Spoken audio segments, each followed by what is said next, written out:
Abortion is 10,000 naira, Dr. Ola said coldly to 13-year-old Ayo.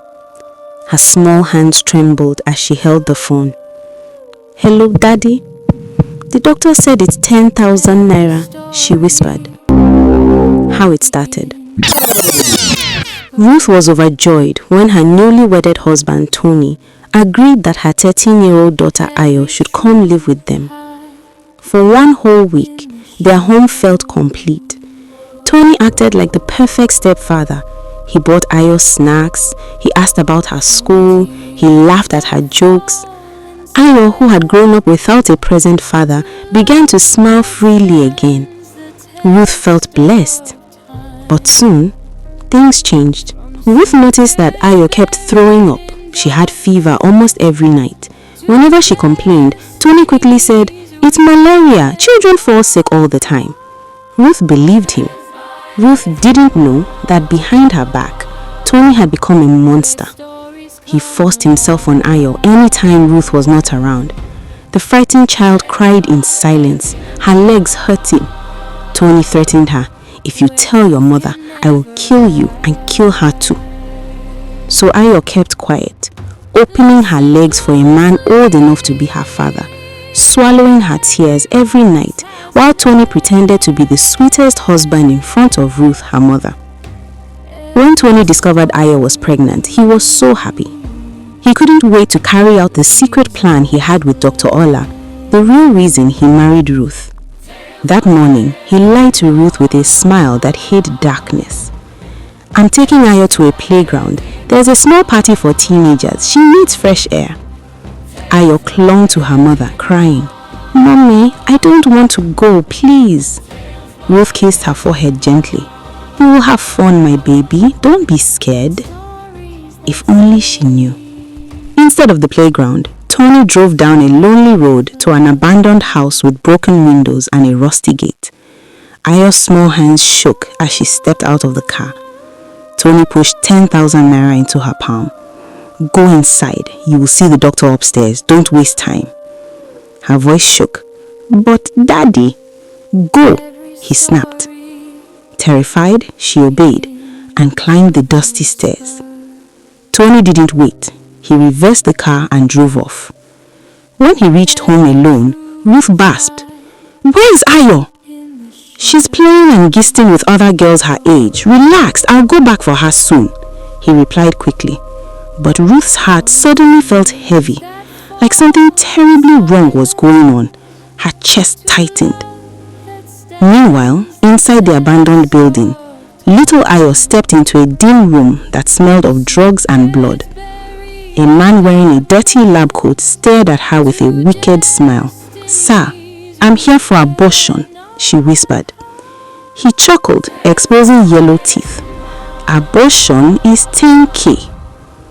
Ayo tried to swallow her fear, but tears fell instead. Just then, the doctor picked up his phone and made a call. "It's time to carry out the plan. Tell them the kidney and the fetus will be ready soon, and get ready to bury the girl's corpse after the operation." He ended the call and gave Ayo a final, deadly smile. "Come inside, my little girl." Just then, Tony, Ayo's stepfather, rushed inside, breathing fast. "Doctor, be fast with the plan," he said angrily. "My stupid wife overheard our conversation." Ayo's eyes widened as she turned to him. "Dad, please don't hurt me," she cried. "I promise I won't tell Mom you got me pregnant. Please." Tony's face twisted in disgust. "Don't call me Dad," he screamed. "I can never be your father. I married your mother so I could get your kidneys. I already locked your mother up. Before she reaches here, you will be long dead." Meanwhile, Ruth was still locked inside the small room Tony had pushed her into.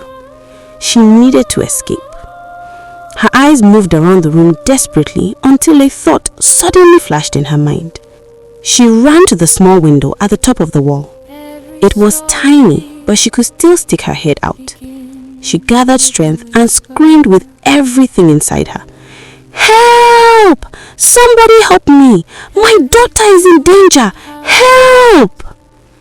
Her voice echoed through the street. One of their neighbors, Mr. Israel, who was outside washing his motorcycle, heard her voice. "That sounds like Ruth," he said, alarmed. He rushed to the house and followed the direction of her screams. When he found the locked room, he didn't wait. "Ruth, step back," he shouted. With the help of another neighbor who joined him, they kicked the door repeatedly. Bam! Bam! Crack! Finally, the door broke open. Ruth ran out with tears covering her face. "My daughter! They want to kill my daughter! Please help me!" she screamed as she ran out of the house with full speed. Back at the hospital, the doctor injected a sedative into Ayo's arm that forcibly put her to sleep. "Doctor, I think we should change location," Tony said, checking his watch in fear. Dr. Ola lifted Ayo from the bed while Tony grabbed the tools and the documents they needed. They rushed outside like thieves escaping a crime scene. Outside the abandoned hospital, they quickly opened the boot of Tony's car and dropped Ayo inside like a bag of rice. She lay there unconscious, unaware of the danger she was in. Tony slammed the boot shut. "Let's go, we need a new location before anyone suspects," he whispered sharply. Both men entered the bus, but unknown to them, police officers had been patrolling that road since morning because of a robbery case in the area. They didn't know that the police checkpoint ahead was active. Tony drove fast, sweat trickling down his forehead. Dr. Ola kept looking at the time, tapping his foot nervously. "We need to finish this quickly," he said, "before the girl wakes up." "She won't wake up soon," replied Tony. "The injection is strong. We just need to reach the new location." But as they turned the corner, they saw it. A police checkpoint. 4 officers standing with guns. 2 vehicles stopped, flashlights moving. Tony's heart dropped. "Should we turn back?" Dr. Ola whispered. "If we turn back now, they will suspect," Tony said. "Just act normal." To be continued. They were getting close to the police checkpoint, closer to finishing their evil plan, when suddenly a police officer lifted his hand and signaled them to stop. Tony swallowed hard. His throat felt dry. Dr. Ola's fingers shook. "Good evening, officers," Tony forced his smile. But one officer, Inspector Felix, stared at the 2 men longer than usual. "Oga, open your boot." Tony froze. Dr. Ola froze. "We don't have anything there," Tony said desperately. "I said open your boot," the officer repeated, louder this time. Tony's hand trembled as he unlocked it. Slowly, he lifted the boot door. The officer's eyes widened. There, lying helplessly inside, was Ayo, unconscious, her small body squeezed like luggage. "Jesus Christ!" Inspector Felix shouted. "A child?" Before Tony could run, 2 officers grabbed him. Another officer pushed Dr. Ola to the ground and handcuffed him. "Help her! Please help her!" one shouted. Ayo was rushed out of the boot and carried gently into a patrol van. Within minutes, the police were speeding toward the nearest hospital.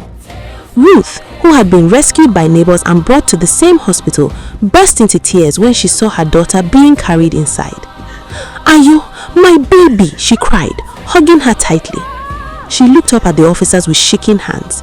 "Is she alive? Please tell me she is alive." "She is alive, madam," the doctor said. "The injection only made her sleep. She will be fine." Ruth fell to her knees thanking God.